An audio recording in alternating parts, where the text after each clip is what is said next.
Olá, bem-vindos a mais um episódio do Workaround, um podcast da G Group Holding, onde a cada episódio abordamos diferentes perspectivas e desafios do mundo do trabalho. Hoje iremos conhecer a perspectiva de Rui Coimbras, um dos mais de 20 mil portugueses com paralisia cerebral e presidente da Federação das Associações Portuguesas de Paralisia Cerebral. Neste episódio, vamos refletir sobre as limitações que as pessoas com deficiência ainda enfrentam no mercado de trabalho e como as empresas poderão acabar com a discriminação através da inclusão destas pessoas nas suas equipas. Fique connosco para mais uma conversa.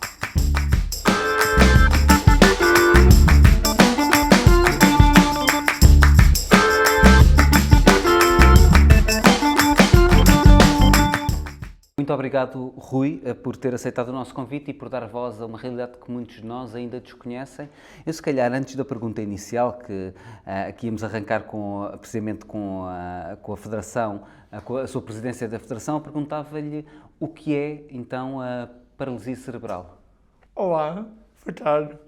Quero começar por agradecer o convite que me fizeram para estar aqui presente.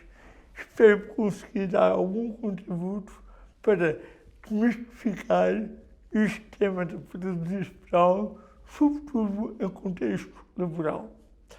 Portanto, muito obrigado. Muito obrigado. A paralisia cerebral é um conjunto de situações neurológicas e afins.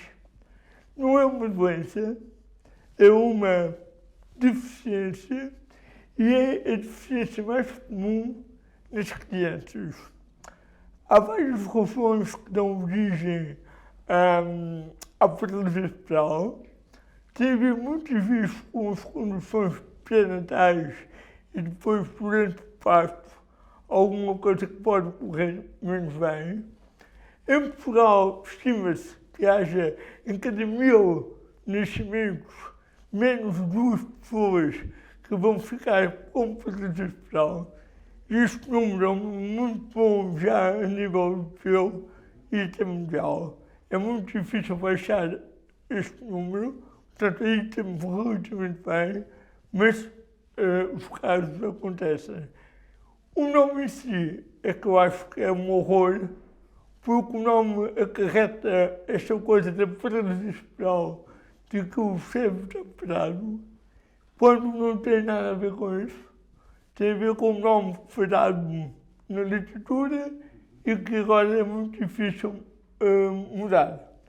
E, portanto, nós lutamos para ajudar a desmistificar este tema e a perceberem que as pessoas com paralisia cerebral podem fazer uma vida completamente normal, com as suas limitações, claro, sim, mas conseguem. Portanto, muito obrigado pelo convite e muito obrigado pela oportunidade para ajudar a desmistificar. Muito obrigado nós por ter aceitado o convite. De resto, o Rui é um exemplo precisamente disso que dizia, é a desmistificação da paralisia cerebral em pessoa.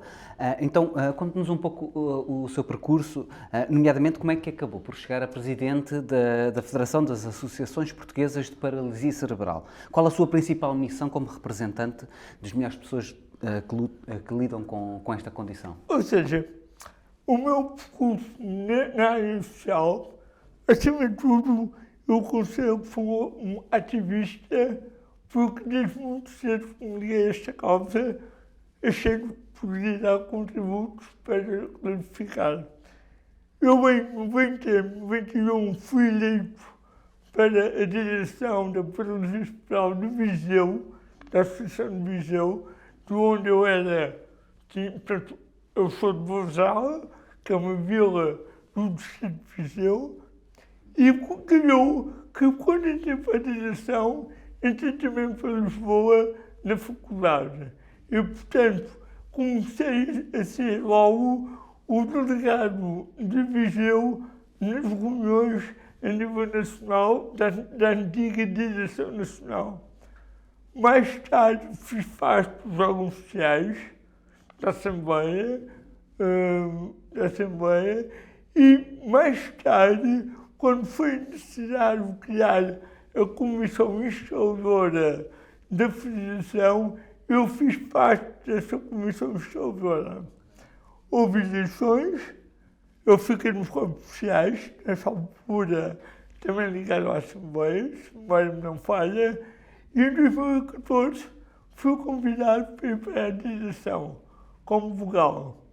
Um ano de mandato a seguir, fui convidado para estar como vice-presidente e porque o presidente no último mandato não quis continuar, porque tinha outros desafios, eu surgi como candidato natural para a presidência da Federação. E, portanto, foi assim que eu vim, passo a passo, Certo. a subir, digamos, a hierarquia até chegar à presidência, que é um lugar que muito me honra, porque sei que temos uma missão para fazer e, respondendo à segunda parte da sua questão, a Federação é uma entidade mais política, no sentido de que é a entidade que representa a Federação Federal nas reuniões a nível nacional, quer basicamente com o governo e com as entidades que se relacionam com a Federação Federal. Portanto,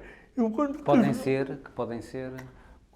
a Secretaria de Estado de Inclusão, pode ser a Educação, pode ser a Saúde, ou seja, por todas estas áreas, direto ou indiretamente, nós temos que estar presentes e temos que influenciar, nomeadamente na Educação, nomeadamente na Saúde, nomeadamente na Segurança Social, que são os três pilares muito importantes que nós precisamos de estar. Claro, temos também todas as relações com os nossos parceiros, com as outras instituições e, pessoalmente, tenho já uma ligação à Europa como representante da Federação Europeia nas reuniões com uma entidade chamada European Disability Forum, que está em Bruxelas, que tem um canal privilegiado, digamos, com a Comissão Europeia. E, portanto, por visto, ajuda a ter uma visão não só nacional, mas europeia. Eu que sou um europeísta convicto de que acho que nestas coisas devemos olhar para o que de bom ocorre na Europa e tentarmos nivelar para a Europa e não ficarmos isolados no nosso país com este tipo de coisas. Portanto, claro, e precisamente falando de nivelação ou de, por assim dizer, de ajustes que é necessário fazer, é curioso que gravámos muito poucos episódios de podcast, mas é a segunda vez que falamos neste artigo, no artigo 13º da Constituição, que diz que ninguém pode ser privilegiado, beneficiado, prejudicado, privado de qualquer direito ou isento de qualquer dever em razão de ascendência, sexo, raça, língua, território de origem, religião, convicções políticas, etc. Falámos em episódios anteriores a propósito da idade e, no vosso caso, porque é que pretendem a alteração do ponto 2 deste artigo? Foi muito simples. Acho que quando a Constituição foi feita em 76, o tema da deficiência não era abordado como hoje. Se me perguntarem, enquanto pessoa de matemática ou ligada à ciência, se isto não podia ser aferido por outros artigos, sim. Mas se o legislador teve necessidade de um artigo 13 especificar casos de não discriminação... Porquê é que não especificou este? Faltou isto. Certo. E, portanto, nós, Federação, assim que soubemos que estava a decorrer um processo de revisão constitucional, nós quisemos, logo, a Federação enviou algum requerimento a todos os grupos parlamentares para não se esquecerem de pôr a deficiência lá. Não questionaram. Teve resposta? Ainda não, curiosamente ainda não. Mas eu espero que os meus deputados que não têm deficiência percebam que é importante. Eu vou dar 2 ou 3 casos muito simples. Um deles esteve na moda, na linha da comunicação social há um mês atrás, com a mesma maratona de Lisboa e o facto de algumas pessoas com deficiência, neste caso até da Federação Federal, não poderem Cadeira foram de rodas, não é? escolhidas, mas depois não puderam participar. Isto pareceu-nos claramente uma discriminação. E, portanto, o facto do artigo 13 estar lá a deficiência é para não haver nenhuma dúvida a ninguém de que não pode haver discriminação em face da deficiência. Portanto, eu espero que os senhores deputados aprovem este artigo sem qualquer tipo de problema, porque me parece completamente pacífico. Eu vou dar muito caso, que para mim é problemático. Há uns anos atrás, meu pai foi ligar uma tempo e estava a ir para o hospital com o princípio de AVC. Eu estava a 300 km de distância do meu pai, fiquei no carro, meti-me no carro. Fui a voar, tanto da velocidade normal, fui chegar lá. Quando cheguei ao hospital, o meu pai tinha subido já para a enfermaria. Portanto, era preciso um acompanhante. Eu posso dizer que foi surreal a conversa com a senhora que estava no balcão, que perguntou a toda a gente quem é que poderia ser o acompanhante do meu pai, exceto eu. Minha mãe, o meu irmão. Certo. Bem, só faltou perguntar os animais de estimação. Claro que comigo a senhora teve azar, porque neste caso estou preparado para escalar até onde for preciso. É óbvio que a certa altura devia ter pensado um pouco melhor e isso sim, também. Eu vou dar o cartão do acompanhante do pai. Portanto, Ok, as situações de discriminação são muitas. Não é? E uma outra que acontece muito vezes é eu ir com alguém, por exemplo, a um serviço público, e se eu fizer a pergunta, e a senhora ou o senhor que está do outro lado responde a quem está ao meu lado. Mas E isso não a sente, mim. mas isso sente que a paralisia cerebral precisa de ser vista, então, precisa de ser vista mais vezes? O contacto com a paralisia cerebral precisa de ser mais frequente? Porque o facto de eu ter dificuldades a falar, acho que não tenho dificuldades a comunicar, são coisas diferentes. O facto de eu ter dificuldades a falar leva, do outro lado, muito difícil associar, erradamente, a um déficit intelectual ou algo deste género. E a partir daí o preconceito está montado e cabe-nos a nós desmontar esse preconceito e provar que não é por aí que a coisa tem que acontecer. Portanto, todos os casos, se calhar muita gente vai ver este podcast, esperemos nós, Esperemos nós. vão achar estranho a minha voz, ou isso não é uma voz agradável. Eu próprio não me reconheço na minha voz gravada. Eu ouço e digo que isto não sou eu, mas é a minha voz, é a minha imagem. E, portanto, eu acho que o facto de haver mais disseminação ajuda a que o mindset mude. Então, o que podemos fazer enquanto sociedade, para nos tornarmos mais inclusivos, ou o que papel é que as escolas e as famílias podem desempenhar nisso? As escolas e as famílias são fundamentais. Eu costumo ser convidado para fazer apresentações pelo país e eu tenho um cubo mágico, daqueles cubos com 9 posições, e as 3 posições de baixo são claramente a família nas suas diferentes vertentes. Dificilmente, se a família falha, o resto pode acontecer. Okay. Portanto, a família corre neste processo de apoio e eu aqui tive a sorte de ter uns pais excepcionais que, apesar de ser uma vila do interior, eu ainda nasci do tempo da ditadura, conseguiram fazer um trabalho comigo notável e conseguiram me pôr onde estou. Não tenho dúvida nenhuma que terei algum mérito, mas os meus pais foram os grandes obreiros deste processo.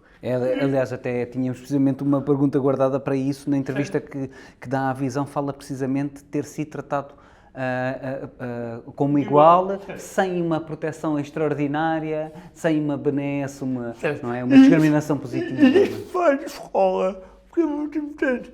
A escola, eu tenho noção que a minha educação foi mais cara do que de um cidadão, vou dizer, normal. Vamos comparar com o meu irmão, por exemplo, que é um ano mais novo que eu, e tivemos um curso praticamente igual. Eu dei o meu trabalho há uns anos atrás, tive a pós-data e buscar dados sobre o ensino, quanto é que o Estado pagava, e eu, no meu caso, incrementei 25% a mais no ensino, o custo que o Estado pagou para a minha educação. Mas se depois compararmos aquilo que é a minha carreira contributiva ao fim dos 70 anos que levo, aquilo que o Estado pagou mais está pago e repago não sei quantas vezes. Claro. Portanto, o que é importante explicar ao político é que o que é caro é não investir. Porque se essa pessoa, com deficiência, o meu caso, se por alguma razão não conseguisse chegar ao mercado de trabalho, Seria muito mais caro. peço desculpa por falar desta maneira, mas é um custo para o Estado para o resto da vida. Certo. E se a gente depois entrar com fatores como o abstencionismo dos pais que faltam ao trabalho para ficar em casa com os filhos, esse tipo de coisas, então o custo é enorme. E, portanto, nós temos que olhar para a deficiência como a formação é fundamental, se calhar não para todos serem engenheiros ou doutores, mas para poderem ser uma área de competência que depois no futuro consiga trazer alguma sustentabilidade. Certo? E isso é muito importante. Para não falarmos aqui, para além do aspecto puramente contabilístico, para não falarmos aqui da satisfação pessoal que se tem ao desenvolver competências, ou entrar com competências no mercado de trabalho. Eu peço imensa desculpa falar de pessoas com números financeiros, mas às vezes é preciso também perceberem que é isso que temos a falar depois, no Falar fim no do fim de dia. contas, sim, No sim. fim do dia. E, portanto, todos estes investimentos que fizeram, por isso é que nós temos alguma dificuldade em perceber como é que hoje em dia ainda há dificuldades na intervenção precoce, como é que há dificuldades ainda na integração nas escolas com os pequeninos, porque isso são fundamentais para dotar as pessoas com deficiência de instrumentos para poderem ir para o futuro. E permite-me acabar com uma frase da minha professora primária, que em 76, portanto, início do pós-revolução, dizia mais tarde, em casa da família, uma frase que eu acho que é verdadeiramente extraordinária, que era facilitar a vida ao Rui era desistir dele. E ela nunca me facilitou o caminho. Nem ela, nem os professores que vieram a seguir. E isso, apesar de eu não ter gostado, como aluno, mas reconheço hoje em dia O papel que teve. o papel fundamental, porque obrigou-me a fazer as coisas igual para igual. E se eu não fizesse, ficaria para trás. E se eu ficasse para trás, ia ficar à espera do comboio na paragem do autocarro. Ou seja, nunca mais apanhava o comboio. Claro. E, portanto, esta parte da educação e da formação é fundamental para depois chegarmos aqui ao mercado de trabalho. Certo. Não, por amor de Deus. Precisamente em relação à sua entrada no mercado de trabalho, quais foram as principais barreiras que existiram ou que vêm a existir para as pessoas com paralisia cerebral no acesso ao mercado de trabalho? No meu caso, eu acabo por ser um privilegiado, porque ainda antes de acabar o curso na faculdade, já tive um convite para ir estagiar numa seguradora na altura. Depois entrei na carreira de investigação no Laboratório Nacional de Engenharia Civil. Na altura era o estágio com a remuneração mais baixa de todos que havia na banca e por aí fora.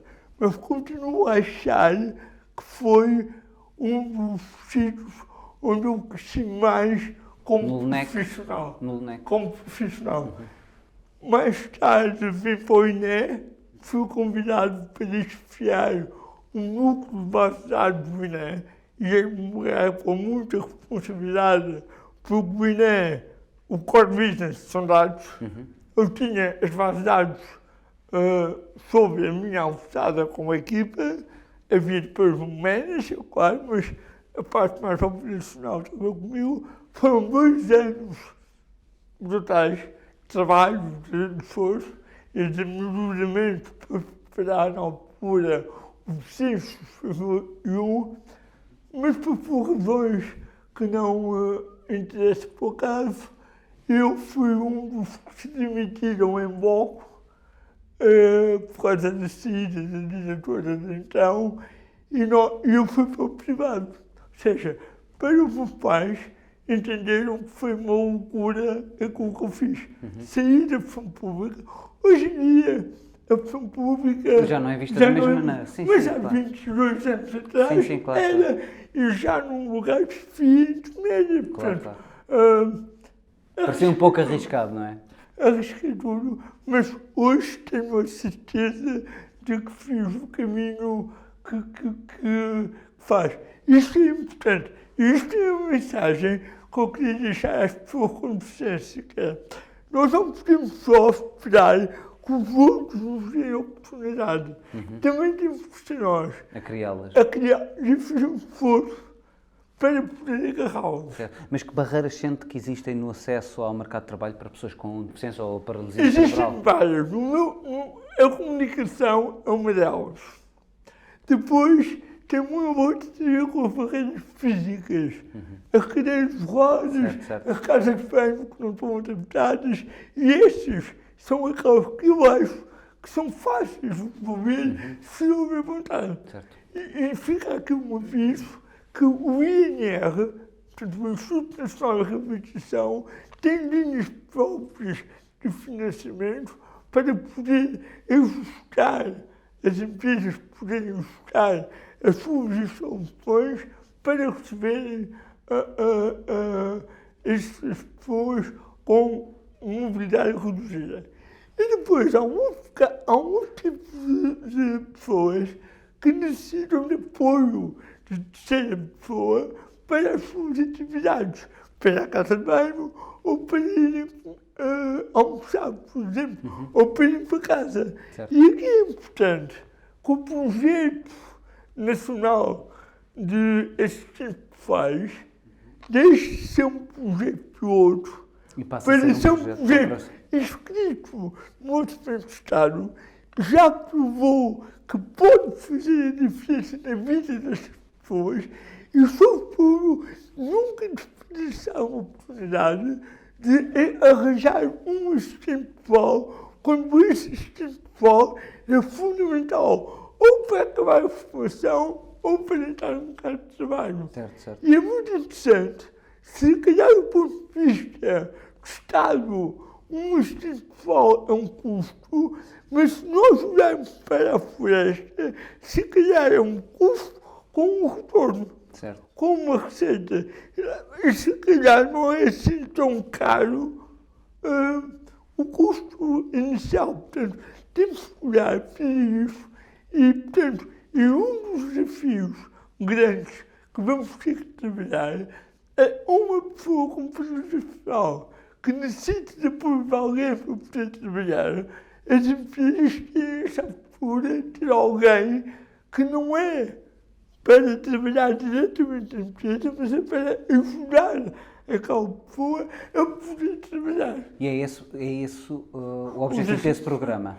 Os faz é mais amplo, mas aqui é onde eu acho que pode ter um resultado e um retorno muito grande. E, portanto, não é por eu necessitar uma ajuda de ser pessoa que não possa ir para um mercado de trabalho. Certo, certo. Se tiver condições, temos que chegar lá. Certo, muito Ponto. bem. Não há dúvida. Sente que, de alguma maneira, pessoas com deficiência são, à partida, excluídas de processos de recrutamento? Eu não tenho muita experiência, mas sim, é como que me chega. Chegam-lhe relatos? Algum lado, sinto que quando olham para o currículo, vem. E, portanto, é muito importante, e isso sei que alguns diretores dos recursos humanos vão estar a ver podcast, que olhem para o currículo, olhem para a competência da pessoa e deixem a deficiência para outra parte. Ou seja, os tais itens que na Constituição estão listados e mais um outro ou dois, que deixassem de ser peso no currículo, é isso? E que eu tenho certeza que com aquilo que fiz nas empresas onde passei, a percepção que os meus colegas tinham da pedagogia social nisso, que era quase boa, depois são eles próprios que às vezes até me dão feedback, entusiasmo e que me dão razão de como foi a vivência estes anos. Eu tenho a honra de ter muitos amigos que foram ex ou atuais colaboradores. Ou seja, aquela ideia de ficar algo mais para além do trabalho propriamente da dito. fábrica. Certo, certo, claro. Porque havia muita gente que se dizia que eles só me reconheciam dentro dos portões da fábrica. Assim que a gente passava o portão, era como se não me conhecessem. Portanto, isto é um trabalho longo e julgo que este podcast pode ajudar a desmistificar.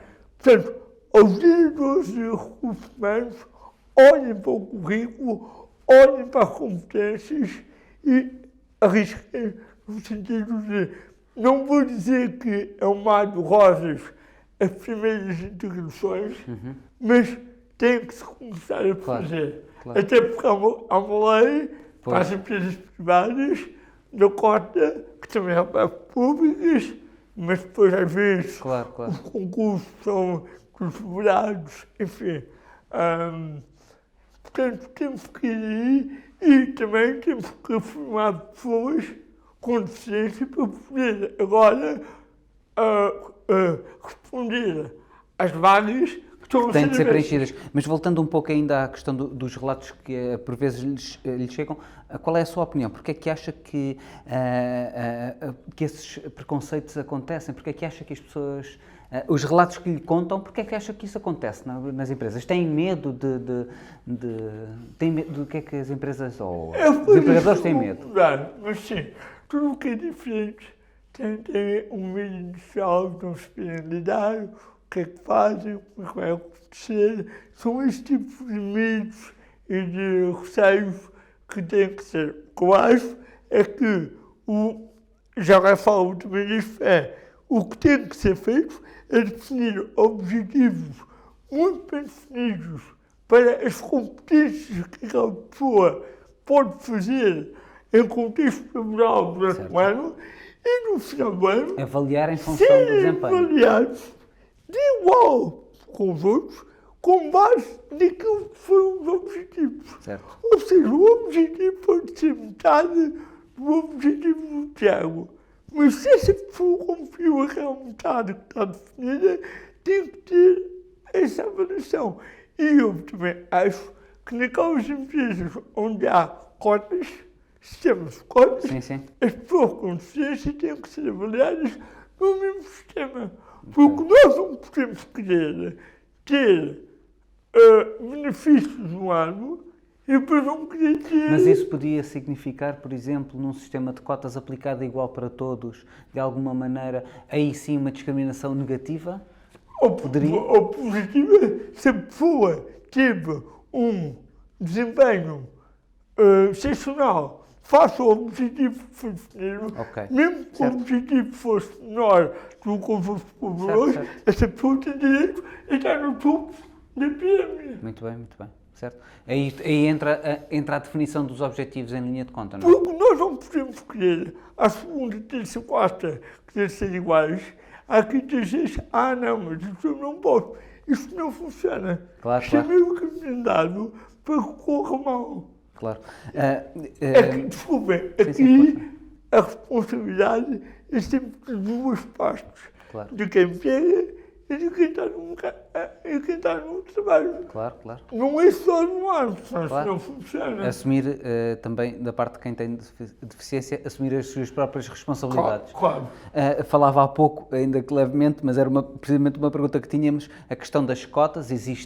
Existem cotas por cumprir, mas essas cotas são mesmo preenchidas? Se não são, porquê é que não são preenchidas? Na opção pública eu tenho alguma dificuldade em dizer números, porque a guerra dos números na deficiência é uma guerra muito antiga, em que eu acho que os números não retratam de todo a realidade. Vou dar um exemplo, houve um censo já há 1 ano e meio, salvo erro, eu preenchi o censo do meu pai e da minha mãe, que têm já muita idade, e no final fiquei com a sensação que os meus pais eram mais deficientes do que eu. Por causa do que é como não sei para medir corretamente a deficiência. Mas porque o censo não está também ele afinado para questões de Sim, porque deficiência? depois é como que me dizem, é como não há procura de dados, não há necessidade de obter. E quem vai à procura já não vai porque não tem dados credíveis. Há aqui como uma espiral. O que me fez foi que, tendo, por exemplo, há 1 ano e meio, os censos sido eletrónicos, eu entendo que no final deveria haver uma parte facultativa para focar-me a cada tipo de deficiência, que não são assim muitas, para recolher um pouco mais de informação que nos ajude a perceber O que é que se passa, certo? como vivemos, o que fazemos e onde estamos. Ou seja, eu acho que isso, mais até do que uma medida nacional, seria uma medida europeia. Certo. Porque isso é uma necessidade europeia. Saber dados concretos e reais sobre a deficiência é muito importante. Só se consegue gerir aquilo que se consegue medir. Então, em relação às cotas, o que nos diz é que a questão do cumprimento ou não das cotas talvez não esteja tanto na empregabilidade, mas nos números. O que eu também dou a sentir de feedback de algumas pessoas que me transmitem é que estão a tentar recrutar pessoas no mercado, mas não há oferta para essas vagas. Não há oferta... Com currículo competente para poder... Certo. Ou seja, as pessoas com deficiência não têm as competências necessárias. Mais técnicas, sim. Ok, certo. Sim. E reconhece isso como uma feedback. realidade? Ou seja, que a formação, as competências técnicas são inferiores? A formação tem que evoluir. Ok. A própria formação profissional tem que evoluir rapidamente para ir à procura destas lacunas. Por exemplo, não podemos continuar a ter, não sei se dá, mas, por exemplo, cursos de secretariado com base em papel. Hoje em dia já não existe. É tudo eletrónico. Ou seja, são essas competências novas que vamos ter que agarrar. Portanto, essas competências digitais é preciso desenvolver e isso liga muito bem à continuação da nossa conversa, precisamente pensando que a tecnologia está em todo lado, o secretariado, por exemplo, já não se faz como antigamente, como toda a gente sabe. De que maneira é que as empresas podem trabalhar para ser mais inclusivas e desta forma integrar as pessoas com deficiência? Há alguma coisa que da parte das organizações privadas no âmbito da sua atividade, possam fazer para integrar mais facilmente pessoas com deficiência? Assim, a tecnologia foi importante para todas as pessoas. Para as pessoas com deficiência, podem ser ainda mais importantes, porque nos podem dar aquela capacidade que depois elas não têm sem a tecnologia, que é por sistemas aumentativos de comunicação, que é por alguma facilidade de executar algumas tarefas do seu trabalho. Portanto, toda a tecnologia que possa ajudar a melhorar o desempenho do colaborador tem que ser equacionada para ajudar precisamente nessa. Por exemplo, eu tenho alguma dificuldade manual, não me ponho a mexer em papéis, porque é um desastre, percebe? Portanto, é nesse sentido que a tecnologia é muito importante. E para os recrutadores e empresas que terão de lidar com pessoas com deficiência no trabalho, que mensagem quer deixar ou o que acha importante dizer? Acho que é importante olharem para a pessoa por aquilo que a pessoa é, de bom e de mau, e não pelo estereotipo de ser a deficiência. Acho que só isso já é um grande passo para ajudar a desmistificar. É essa a minha experiência que eu tenho nestes anos todos de trabalho, eu olharem para mim como mais um colaborador da empresa, com tudo o que fiz bom e tudo o que fiz mal, porque eu também cometi muitos erros e isso faz parte do crescimento. Só que deram-me espaço para eu poder errar e crescer com esses erros. Senão, não era o profissional que julgo ser hoje. Muito bem. E como Presidente da Federação das Associações Portuguesas de Paralisia Cerebral, deve conhecer muitos relatos, tanto bons como maus. Quer dar algum exemplo, alguma história de superação ou de um bom exemplo que tenha? Nós não gostamos dessas coisas de superação. Nem somos nem super-heróis, nem coitadinhos. Mas eu posso dar exemplo, por exemplo, de dois colegas amigos meus que estão a dirigir, enquanto presidentes, duas associações para paralisia em Portugal. Uma no Porto, o Abílio Cunha, e de Faro, como o Paulo Teixeira. Portanto, são pessoas com paralisia cerebral que estão como presidentes com toda a dimensão já enorme que estas associações têm. Mas lá está, há outros casos que não chegaram tão longe e estão a trabalhar em mais diferentes áreas e que estão a conseguir estar no mercado de trabalho. Ou seja, a minha geração foi a geração que teve a oportunidade de chegar ao mercado de trabalho consistência. Obrigado. E nós temos hoje em dia a geração mais bem formada em termos académicos.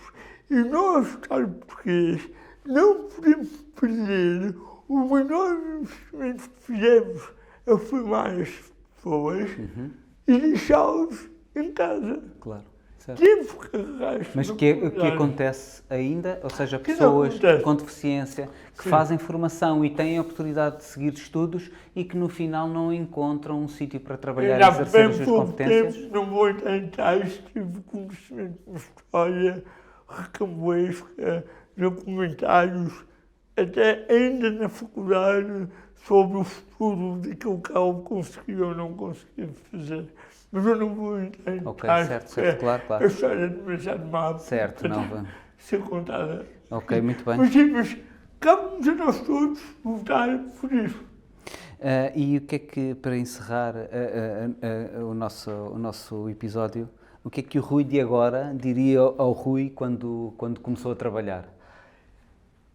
Essa pergunta é muito complicada. Mas eu ia buscar... Se não quiser responder... Eu ia buscar só uma frase de Sting, cantora, Englishman in New York, quando ele diz "Be yourself, don't matter what they say". Ou seja, se tu próprio, independentemente daquilo que disserem. E essa força que temos que ter é uma força que vem de nós, primeiro, mas que também vem muita colaboradores que trabalharam comigo. Portanto, aquilo que eu fui hoje tem muito a ver também com todos os colaboradores que comigo trabalharam ao longo destes anos. Este curso não é só meu. Eu só fiz um bocadinho da minha parte. O resto foi de todas as pessoas que ao longo destes anos colaboraram comigo. E isso não tenho dúvida nenhuma e por isso acabo agradecendo a eles o facto de terem feito este caminho comigo. Portanto, a empresa fica mais rica quando consegue integrar desta forma, é a minha opinião. E, portanto, vamos fazer replicar mais casos. Muito obrigado, Rui, por ter aceitado o nosso convite e por vir aqui trazer o seu testemunho. Boa sorte para o trabalho na Federação. Obrigado. Voltamos a ver-nos no próximo episódio. Já sabem, sigam as nossas plataformas, Spotify, YouTube e todas as principais plataformas de podcast. E até à próxima.